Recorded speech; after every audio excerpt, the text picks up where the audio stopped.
রোজ রোজ কি করে বেড়াস? প্রতিদিন কেন আসিস? আমার সময়টা নষ্ট হয়। যা ভাগ এখান থেকে, আর কোনোদিন আসবি না। এবার যদি আসিস তাহলে কিন্তু তোকে পুলিশে ধরিয়ে দেব। নয়না মনে খুবই কষ্ট পেল আর সে বাড়িতে ফিরে গেল।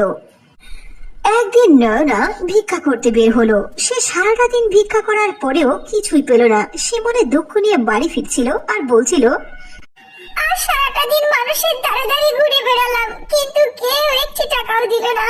আজ বাড়িতে কি রান্না করব? আমার অসুস্থ মাকে কি খেতে দেব? হঠাৎ করে নয়নার চোখ পড়ল একজন জাদুকরণের দিকে। আরে, এই মানুষটা আবার কে? এনাকে তো এখানে একদিনও দেখিনি। এই পোশাক আশাক দেখে মনে হচ্ছে অনেক ধনী মানুষ হবে। যাই, আমি ওনার কাছে গিয়ে ভিক্ষা চাই, মনে হয় আমাকে কিছু দিতে পারে।